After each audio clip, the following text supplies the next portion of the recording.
Blanche-Neige et les 7 nains. Un soir d'hiver, une belle reine brode en rêvant à sa fenêtre. Soudain, elle se pique le doigt et quelques gouttes de sang tombent sur la neige.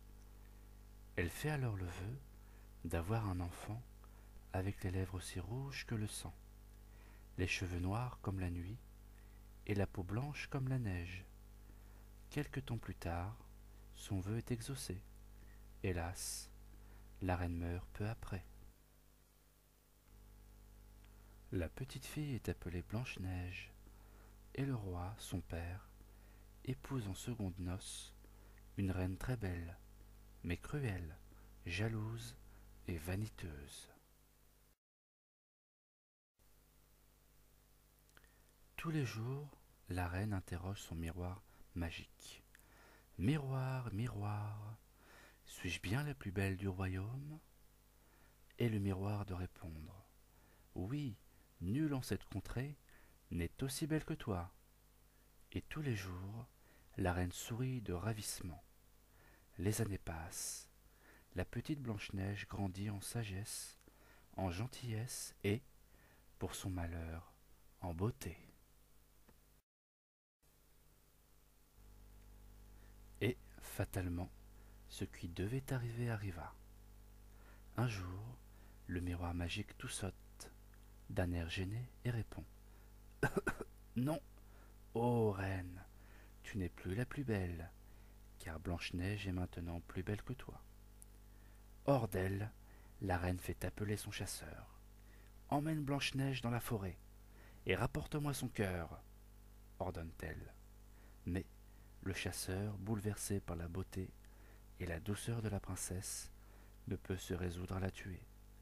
Fuyez, princesse, lui crie-t-il, et ne revenez plus jamais au château, car la reine vous hait. La malheureuse Blanche-Neige, terrorisée, s'enfonce dans le cœur de la forêt sans demander son reste. Blanche-Neige erre au hasard dans la nuit noire, sans savoir où la guident ses pas. Enfin, elle débouche dans une petite clairière éclairée par la lune. Une mignonne chaumière s'y dresse.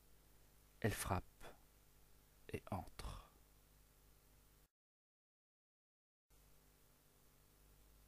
Les 7 nains, propriétaires de la maison, sont bien étonnés en rentrant chez eux.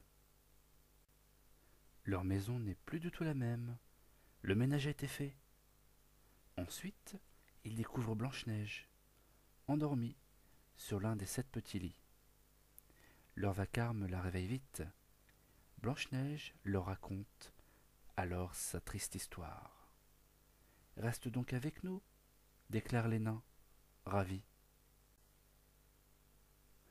Pendant ce temps-là, persuadée d'être de nouveau la plus belle, la reine interroge son miroir. Mais celui-ci lui montre Blanche-Neige, bien vivante, réfugiée chez les nains. Folle de rage, la reine décide de se venger. Elle se déguise en vieille femme et empoisonne de belles pommes rouges. Puis, profitant du départ des nains pour la mine, elle court trouver Blanche-Neige. Qui veut acheter mes belles pommes?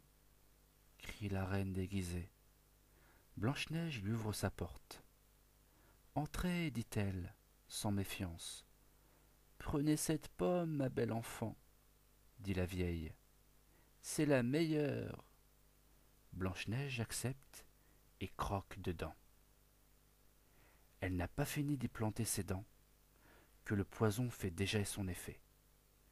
Elle tombe à terre de tout son long.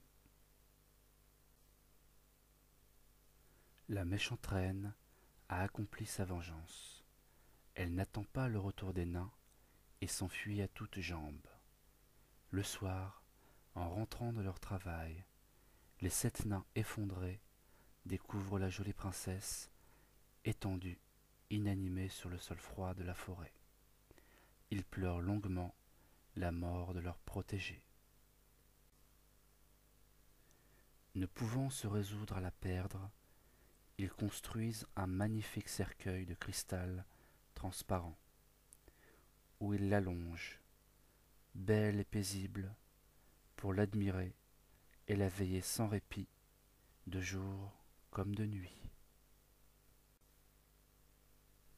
Or, un prince vient à passer, chevauchant son superbe coursier blanc. Il aperçoit le cercueil et, ébloui par tant de grâce et de beauté, se penche sur Blanche-Neige pour l'embrasser. Mais lorsqu'il la soulève, ô miracle, la princesse recrache le petit bout de pomme empoisonné et bat des paupières.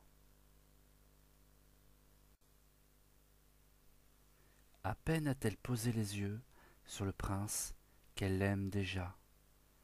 Il lui demande sa main et elle consent à l'épouser, à la plus grande joie des 7 nains.